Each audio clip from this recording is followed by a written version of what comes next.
দাবি আদায়ে এবার দিল্লি চলো ডাক চাকরিহারাদের। যন্তর মন্তরে চলবে আন্দোলন। আজ ধর্মতলা থেকে বাস ছাড়বে, যাওয়ার পথে একাধিক রাজ্যের লিফলেট বিলি করবেন চাকরিহারারা। সকাল থেকে আমরা যে খবরের দিকে চোখ রাখছি, দাবি আদায়ে এবার দিল্লি চলো ডাক চাকরিহারাদের। যন্তর মন্তরে চলবে তাদের আন্দোলন এবং আজকেই ধর্মতলা থেকে তাদের বাস ছাড়বে দিল্লির উদ্দেশ্যে।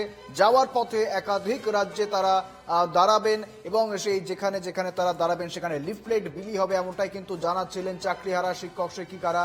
তেমনটা কিন্তু তারা জানাচ্ছেন রীতিমতো। বিভিন্ন জায়গায় তারা ক্যাম্পেনিং করবেন, যাওয়ার পথে একাধিক রাজ্যের লিফলেট বিলি হবে। পাশাপাশি দিল্লির যন্তর মন্তরে এবার তারা আন্দোলনের জন্য রওনা দেবেন। সঙ্গে রয়েছেন প্রতিনিধি বিউ সরকার। বিউ, ঠিক কি ছবি দেখতে পাচ্ছ?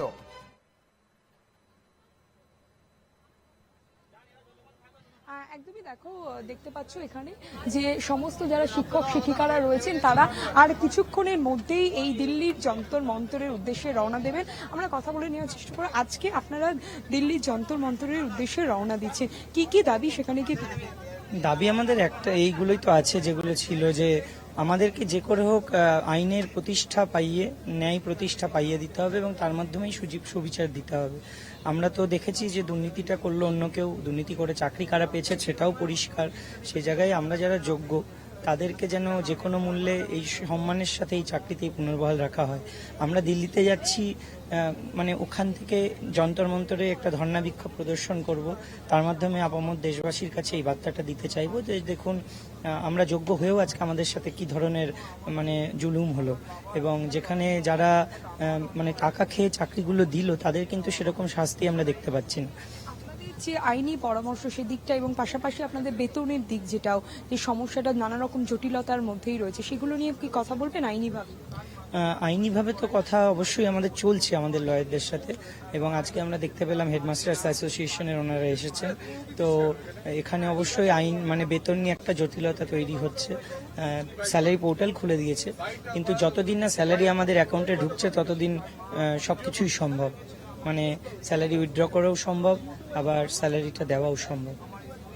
পাশাপাশি আপনারা গোটা দেশের নজরে আনতেই কি এই আজকের এই কর্মসূচি, মানে দিল্লির উদ্দেশ্যে সমস্ত পরিবার ছেড়ে আজকে আপনারা? একদমই তাই। আমরা চাইছি যে গোটা দেশের মানুষ এটা জানুক, এবং শুধু মানুষ নয়, আমরা জানি যে দিল্লি হচ্ছে প্রাণকেন্দ্র, ভারতের রাজধানী। তো সেখানে উচ্চ নেতৃত্ব যারা আছেন তারা সকলেই যেন আমাদের অবস্থাটা একটু বোঝেন এবং তারাও যেন সহায়তা করার জন্য, আইনি সহায়তা করার জন্য আমাদের পাশে থাকে। আমরা আরো কয়েকজনের সঙ্গে কথা বলে নেওয়ার চেষ্টা করব। এখানে অনেক শিক্ষকরা তারা রয়েছেন। আজকে আপনারা সকলে হ্যাঁ, আমরা সকলেই যৌথভাবে সবাই দিল্লিতে যাচ্ছি। আজকে দিল্লিতে গিয়ে কি পুরো গোটা দেশের নজরে আনতেই কি আজকের এই কর্মসূচি? আপনাদের সকলেরই পরিবার রয়েছে এখানে, আপনাদেরই একজন সহকর্মী, তারও দেখলাম সেই ছবিটা যে তার সন্তান ছবি নিয়ে সেই সন্তানের যে বাবা যাতে গিয়ে তার যোগ্য সম্মানে ফিরে আসে।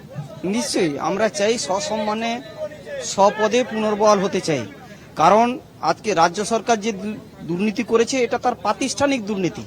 তাই প্রাতিষ্ঠানিক দুর্নীতি আমরা তো করিনি, আমাদের বিরুদ্ধে একটাও তো এলিগেশন সরকার বের করতে পারেনি।